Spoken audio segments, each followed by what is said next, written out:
Hello बच्चों, मैं आप सबों को ऑप्टिक्स चैप्टर में प्रकाश के परावर्तन पढ़ाए थे। उसके बाद कल ने हम आपको अपवर्तन के बारे में बताए थे और उसमें जो आंकिक थे, न्यूमेरिकल सब बता दिए थे।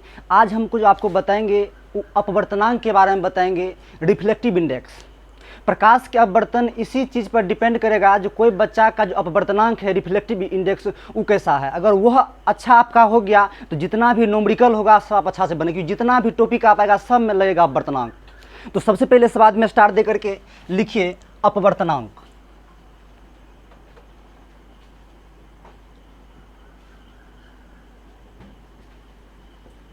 अपवर्तनांक इसको इंग्लिश में कहते हैं रिफ्लेक्टिव इंडेक्स।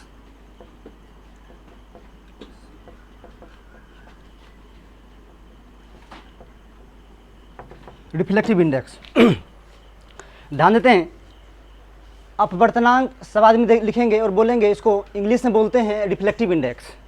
ध्यान देते हैं जो अपवर्तनांक आखिर होता क्या है। तो सबसे पहले आपको यह समझना पड़ेगा, जो अपवर्तनांक को हम जो संकेत करते हैं वो म्यू से संकेत करते हैं। किससे संकेत करते हैं? म्यू से। तो अपवर्तनांक को हम म्यू से संकेत करते हैं और अपवर्तनांक यह तय करता है कि कोई भी पदार्थ कितना घना होगा। तो कहने का मतलब, अगर हम आपको बोल दें यहाँ पर हम पानी लिखते हैं, यहाँ हम हवा लिखते हैं और यहाँ पर हम कांच लिखते हैं। ध्यान दीजिए, अगर आपसे पूछ दे ऐसे भी, तब बताइए सबसे घना इसमें कौन होगा? बताए थे हाथ डुलाने के लिए, किसमें आप ज़्यादा हाथ डुलाइएगा? तो बताइए हवा है, पानी है और कांच है। तो सबसे पहले ये बात हम यहाँ जानते हैं, आप याद कर लीजिए। यहाँ पर हवा का अपवर्तनांक 1 होता है, पानी का 1.33 कैसे होता है हम प्रूव भी करेंगे, और यहाँ पर इसका अपवर्तनांक 1.5 होता है। तो ध्यान से पहले समझेंगे अपवर्तनांक हम कहेंगे किसको। आप सबको पता होगा जो निर्वात या शून्य में जो प्रकाश की चाल होता है वो क्या होता है? 3 × 10⁸ मीटर प्रति सेकंड होता है। आप ध्यान दीजिए, जब प्रकाश की चाल में किसी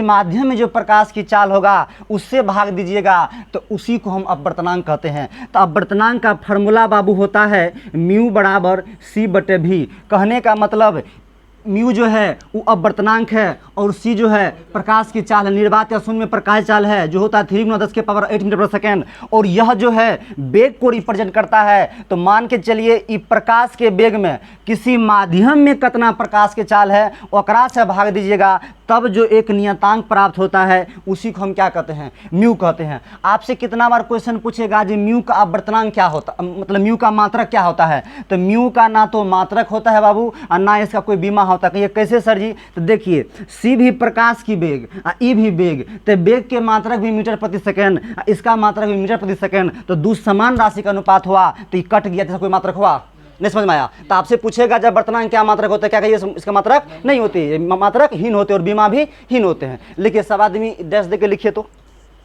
लिखिए, निर्वात या शून्य में प्रकाश की चाल, निर्वात या शून्य में प्रकाश की चाल और किसी माध्यम में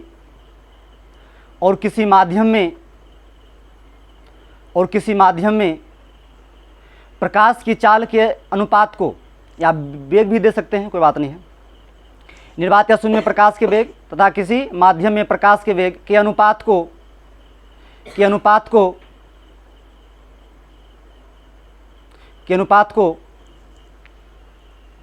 अपवर्तनांक कहते हैं, अपवर्तनांक कहते हैं। बताइए, सबको साथ साथ याद हुआ? मतलब निर्वात या शून्य में प्रकाश की चाल, किसी माध्यम में प्रकाश चाल के अनुपात को क्या कहते हैं? अपवर्तनांक कहते हैं। आप लोग क्या कीजिए, नीचा में यह पॉइंट ही लिख लीजिए। तो एक पॉइंट बनाइए, लिखिए अपवर्तनांक को म्यू से संकेत करते हैं। एक पॉइंट बना लीजिए, अपवर्तनांक को म्यू से संकेत करते हैं, अपवर्तनांक को म्यू से संकेत करते हैं, अपवर्तनांक को म्यू से संकेत करते हैं। नीचे हम सवाल लिख लीजिए, म्यू बराबर c/v, म्यू बराबर c/v।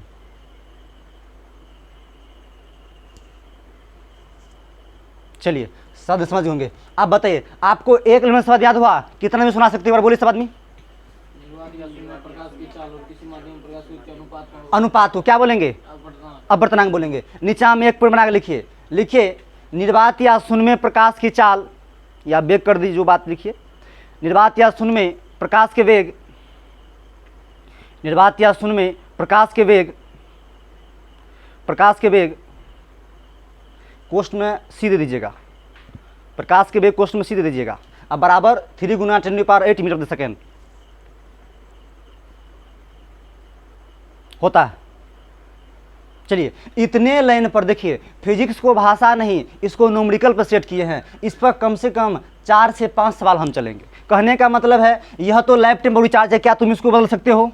ये लाइफ टाइम रिचार्ज है जी, ये एक बार करा रो, जीवन में फिर हो। और यहाँ पर ये बेग है, ए में अलग बेग होगा, ए में अलग बेग होगा, ए में अलग बेग होगा प्रकाश के, तो सब बेग का अनुपात हम निकालेंगे और देखिएगा ये सब निकलेगा। चलिए पहला क्वेश्चन सब आदमी लिखिए, लिखिए पहला क्वेश्चन सब आदमी लिखिएगा, लिखिए यदि कांच में प्रकाश का वेग, यदि कांच में प्रकाश का वेग, यदि कांच में प्रकाश का वेग 2 गुना 10⁸ मीटर प्रति सेकेंड हो, यदि कांच में प्रकाश का वेग 2 गुना 10⁸ मीटर प्रति सेकेंड हो तो अपवर्तनांक ज्ञात करें, तो अपवर्तनांक ज्ञात करें। ध्यान दो, एक सवाल को हम सोल्व करते हैं अच्छा से, उसको सब आज तुम लोग को ध्यान सोचना है। सबसे पहले ही बताओ, क्या तुमको कौन सी माध्यम दिया गया है बाबू?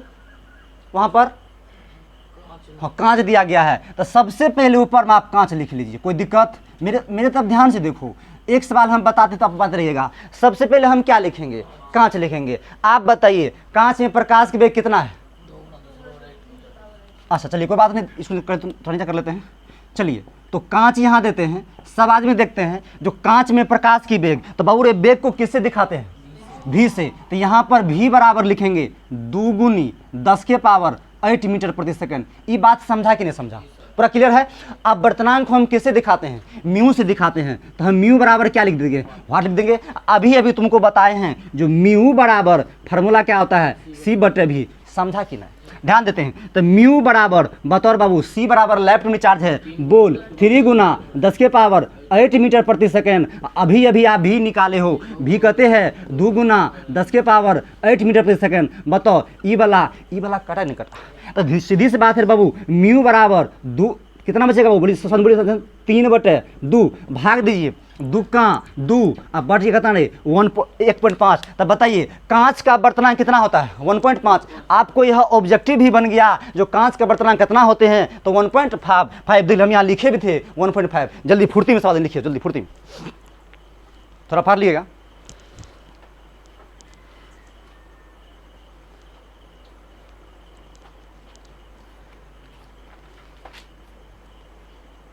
अलग लिखते सवाल लिखिए, सवाल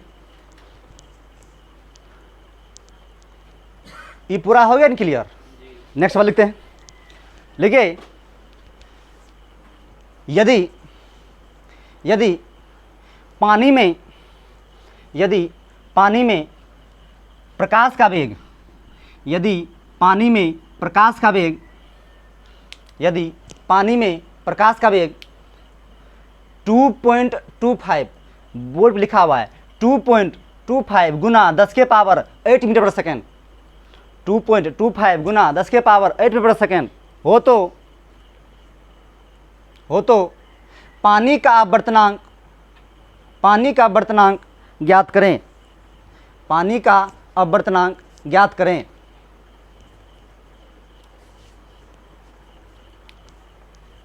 पानी का अपवर्तनांक ज्ञात करें। क्या इसको मिटा सकते हैं? चलिए कोई बात नहीं, यहाँ कांच है तो कांच के स्थान पर क्या देगा बाबू? पानी देंगे। चलिए पानी में आपको कितना वेग है प्रकाश का जी? 2.25 गुना 10⁸ मीटर प्रति सेकेंड और म्यू है। तो सीधी सी बात, आप कुछ नहीं करना है, सब वही बात करेंगे।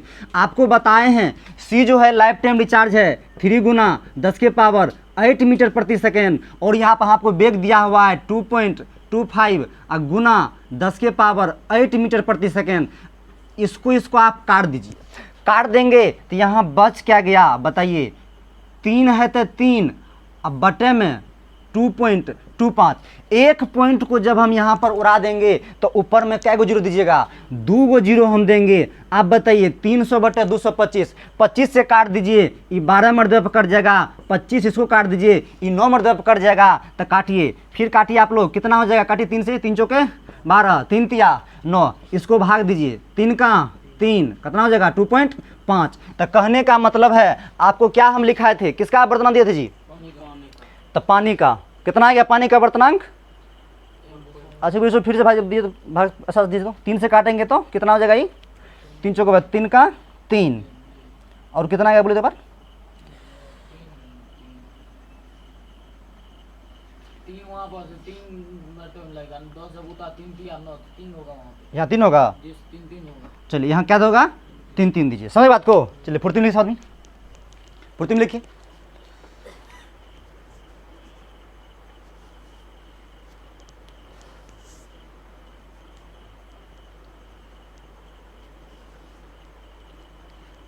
चलिए कोई बात नहीं, इस सवाल से चलिए सवाल लिखिए, लिखिए लिखिए, थोड़ा सवाल को उल्टा कर दें कि एक पहले और बनाइए, लिखिए और लिखिए, लिखिए यदि हीरा का वर्तनांक, लिखिए यदि हीरा का वर्तनांक, यदि हीरा का वर्तनांक 2.4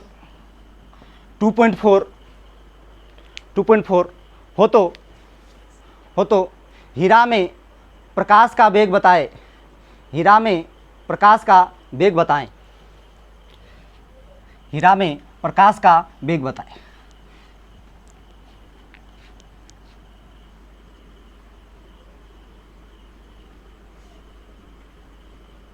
चलिए तभी से हम अब वर्तमान निकालने दे रहे थे, अब की बार क्या निकालने दे बाबू, वेग निकालने दे। बताइए कौन से पदार्थ विकार दिए हैं जी, हीरा दिए हैं ना, बताइए हीरा में क्या निकालना है आपको, वेग निकालना है। तब बताइए हीरा का वर्तनांक कितना देंगे, अब वर्तनांक किसे दिखाते हैं, म्यू से, तो क्या होगा 2.4 है ना, क्या ऐसा कोई मात्रक होता है, छोड़ देंगे। चलिए उस क्या निकालने का रहा जी, वेग निकालने का रहा था, वेग हम क्या लेंगे व्हाट, अभी अभी आपको पढ़ा है बाबू, म्यू बराबर सी बटे भी होता है। हमको बताइए भी चाहिए तो क्या होगा, भी बराबर सी बटे भी होगा ना। बताइए सी क्या है जी, लाइफ टाइम रिचार्ज है, बताइए 3 गुना 10 के पावर 8 मीटर प्रति सेकंड, बार बार क्या ले कट ही जाता है, जो छोड़ देते हैं। चलिए ध्यान देते हैं, उसके बाद आपको म्यू कितना है 2.4 लिखा है। आप ध्यान दीजिए, इसी चीज़ को अगर हम ऐसे लिख लें, ध्यान देते सवाल भी, 3/2.4 गुनी 10 के पावर 8 दे दिए, 8 मीटर प्रति सेकेंड। आप ध्यान देते यहाँ पे एक पॉइंट को यहाँ से उड़ाएंगे, एक पॉइंट के बाद एक ठो अंक है तो एक ठो जीरो यहाँ देंगे। बताइए कितना मतलब कटेगा, ये 30 है और यहाँ पर 24 है, अगर हम 6 से काटेंगे तो 6 पंचा और 6 चौके 24 गुना 10 के पावर 8 मीटर प्रति सेकेंड। इसको काट लीजिए, 4 का 4। बताइए एक मर्द अब काटेंगे, 4 का 4 1 होता, फिर 4 दूनी 8 और उसके बाद क्या होगा 1.2 काटिए, बद दीजिए भाग सब आदमी। अगर हम 5 में 4 से भाग देते, 4 का 4 लग गया, यहाँ पे 4 देंगे, एक उतरा पॉइंट दिए, 4 दूना 8 हो गए, फिर यहाँ पे क्या देंगे 2 देंगे, 0 देंगे तो कितना हो जाएगा 5 हो जाएगा ना, तो यहाँ पर 5 हो जाएगा, इतना मीटर प्रति सेकेंड। तो रे बाबू बताओ हीरा में प्रकाश का वेग कितना हो गया जी, गुना 10 के पावर 8 मीटर प्रति सेकंड दे दीजिएगा।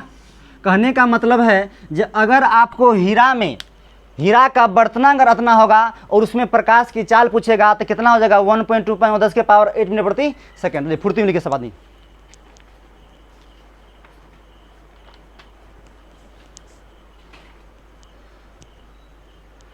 सवाल में समझ रहे हो ना, बहुत सा समझ रहे हो। चलिए एक सवाल थोड़ा हाई लेवल दे, फुर्ती में कीजिए सब आदमी।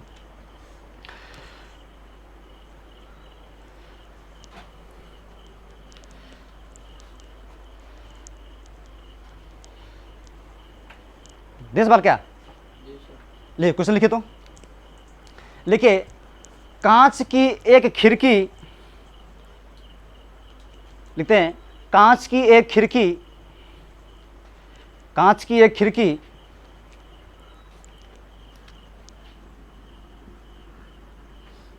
12 मीटर मोटी है, कांच की एक खिड़की 12 मीटर मोटी है और इसका आवर्तनांक 1.5 और इसका आवर्तनांक 1.5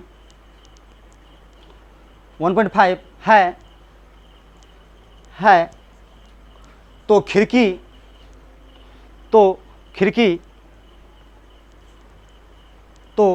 खिड़की में प्रकाश को गुजरने में प्रकाश को गुजरने में कितना समय लगेगा? प्रकाश को गुजरने में कितना समय लगेगा?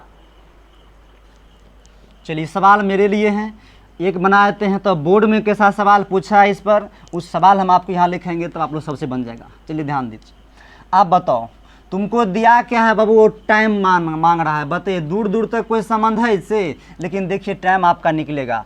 चलिए जो दिया है पहले हमको बता दीजिए। इसमें से कांच की खिड़की 12 मीटर मोटी है। 12 मीटर मोटी है। तो एक बार थोड़ा कल्पना कीजिए, चाहे मोटी हो, लंबी हो, चौड़ी हो, ऊंचाई हो, गहराई हो, ये सब क्या एक प्रकार की दूरी है? अरे दूरी है ना, कितना मोटा है तो दूरी ही हुआ। तो चलिए, तो दूरी सबसे पहले आपको क्या दिया हुआ है बताइए? दूरी पर कितना दे बोली तो? दूरी 12 मीटर। 12 मीटर यहाँ दे दिए हम। तो दूरी कितना होगा जी? 12 मीटर। उसके बाद क्या कह रहा है बताइए? इसका अपवर्तनांक 1.5 अब वर्तनांक किससे दिखाते हैं? म्यू से साथ ही साथ सब चलिए बताइए। म्यू बराबर कितना हो गया? 1.5। 1.5। क्या मांग क्या रहा है आपको? खिड़की में प्रकाश को गुजरने में कितना समय समय लगेगा। तो समय बराबर हम वाट लिखते हैं। ई लाइन समझे कि नहीं? बतिया सबको समझ में आ गया? चलिए, आप सबसे पहले यह बात हमको बता दीजिए, जो वेग बराबर अभी पढ़ा है आपको, जो म्यू बराबर क्या होता है? c/b होता है। अगर हम वेग निकालना चाहे तो देखिए, वेग को ही बताए थे, चाल भी कह सकते हो। तो हमको समय निकालना है तो सबसे पहले वेग या चाल तो चाहिए ना हमको। तो हमने क्या दिए? v बराबर क्या होगा बताइए? c/, इतना बात समझ गए हो? तो बताओ और c क्या है? लाइफ टाइम रिचार्ज है। सब आदमी बोलिए साथ साथ, 3 गुना 10 के पावर 8 मीटर प्रति सेकेंड। और यहाँ पे क्या है जी? म्यू आपको पता है, तो क्या देंगे? 1.5 दे दिए। आप ध्यान दीजिए, इसी चीज़ को अगर हम ऐसे लिख लें, 3/1.5 गुना 10 के पावर 8 मीटर प्रति सेकेंड। अब एक बात और यहाँ पर ध्यान दीजिए। अच्छा, मीटर दिए कि सेंटीमीटर दिए थे? मीटर। अच्छा ध्यान, कोई बात नहीं। तो उसके बाद इसको हम अगर उड़ाएंगे तो यहाँ क्या आ जाएगा? 0 आ जाएगा। तो v बराबर क्या आ जाएगा? 2 गुना 10 के पावर 8 मीटर प्रति सेकेंड। ये क्या हो गया? आपको वेग निकल गया। आप ही बताइए, अगर आपको पूछेंगे बाबू बताइए समय बराबर फार्मूला दिए तो क्या दीजिएगा? सबसे पहले तुम ही बताओ, दूरी बराबर फार्मूला क्या होता है? चाल गुना समय। तो चाल गुना बाबू रे समय होता है। हमको समय चाहिए तो तुम चाल किस में भाग दोगे? दूरी में भाग दे दोगे। तो वही बात यहाँ पर क्या लेंगे? दूरी अब बटे क्या दीजिएगा? वेग दे, यानी कि वेग दे दिए। तो आप बताइए दूरी आपको कितना है? 12 है। उसके बाद आपको वेग कितना निकाल लिए? 2 गुना 10 के पावर 8 मीटर प्रति सेकेंड। कोई दिक्कत? ऊपर में क्या है बाबू? मीटर है। तो मीटर से मीटर कट जाएगा, बच के जाएगा सेकेंड। दुछा के 12। तब बताइए आपको समय कितना आ गया? 6 गुना 10 के पावर, ये निचले रहेगा दबन, ऊपर जाएगा तो माइनस में हो जाएगा। तो 10 के पावर 8 सेकेंड। ये लाइन हुआ क्लियर? बताओ, बहुत ही अच्छा सवाल है। हुआ क्लियर? जल्दी सवाल में फुर्ती में लिखिए इसको।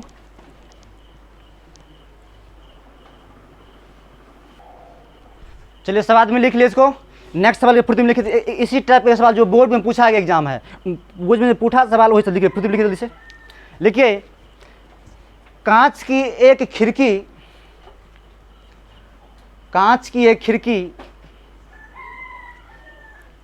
खिड़की टी चौड़ाई, स्मॉल टी लिखिएगा बाबू, टी चौड़ाई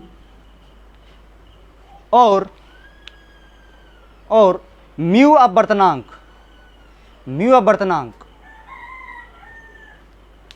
है तो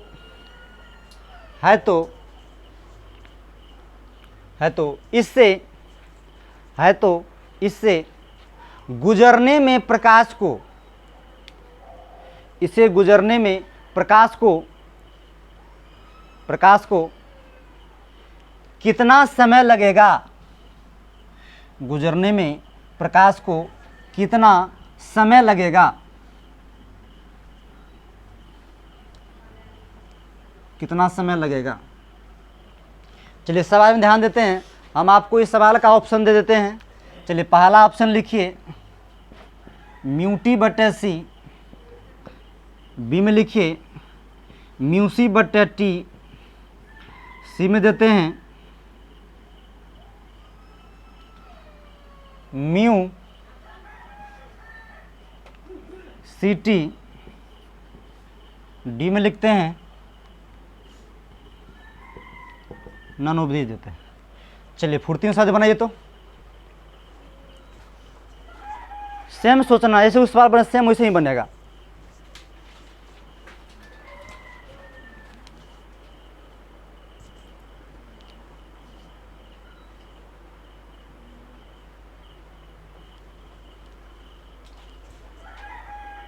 चलिए एक बार मेरे साथ ध्यान दीजिए। सब आदमी यह बताइए हमको, जे यहाँ पर दूरी कितना होगा ये बताइए तो। दूरी डी होगा। तो आप यहाँ पर क्या लिखिएगा, दूरी बराबर टी। कोई दिक्कत है क्या?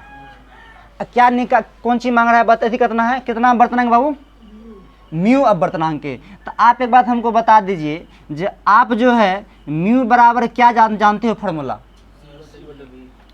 सी बटे भी जानते हैं। अगर हम यहाँ पर बेग चाहें तो बेग बराबर क्या लिखिएगा, सी बटे म्यू देंगे। अच्छा एक बार बताइए तो, एक बार सवाल को फिर से पढ़िए सब आदमी। कांच की एक खिड़की टी चौड़ाई और यू और म्यू अपवर्तनांक है, तो इससे गुजरने वाले प्रकाश को कितना समय लगेगा। तो चलिए आप ध्यान दीजिए, आप समय बराबर क्या जानते हैं फॉर्मूला, दूरी बटे 4 या वेग। दूरी बटे भी देंगे बाबू, समझते हैं। तो आप बताइए दूरी क्या है आपके पास, तो क्या दूरी स्थान पर टी दोगे। अब भी, तो भी बराबर क्या निकाल लिए हैं, सी बटे म्यू। बताओ ई होल है रे, ई बटे में म्यू कने जेते ऊपरे जेते ही, तो ऊपरे का तो क्या हो जाएगा जी म्यू टी, अब बटे में क्या बच गया सी। तब बताइए तो समय बाबू कितना लग गया इसको, म्यू टी बटे न म्यू गुना टी बटे सी। तो क्या होगा, ऑप्शन ही सही होगा ना, होगा क्लियर। बहुत ऐसा सवाल है, जल्दी फुर्ती में लिखिए सब आदमी।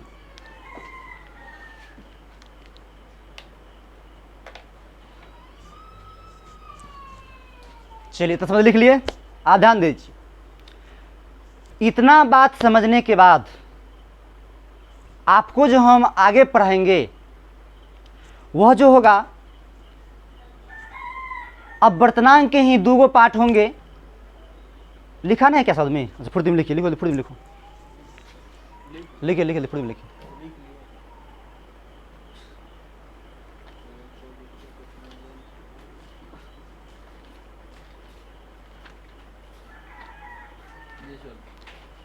हो पूरा ध्यान दो, अब बर्तन पर होगा क्लियर। अब अगला क्लास कोई भूल से मत छोड़ना। अगला क्लास में क्या होंगे, तुमको अपवर्तनांक हम दो प्रकार के पढ़ेंगे, एगो निरपेक्ष अपवर्तनांक, एगो सापेक्ष अपवर्तनांक। समझ गए ना, कहने का मतलब अपवर्तनांक कितने प्रकार होगा, वो दो प्रकार के, निरपेक्ष और सापेक्ष। अगला क्लास में बताएंगे। ओके धन्यवाद।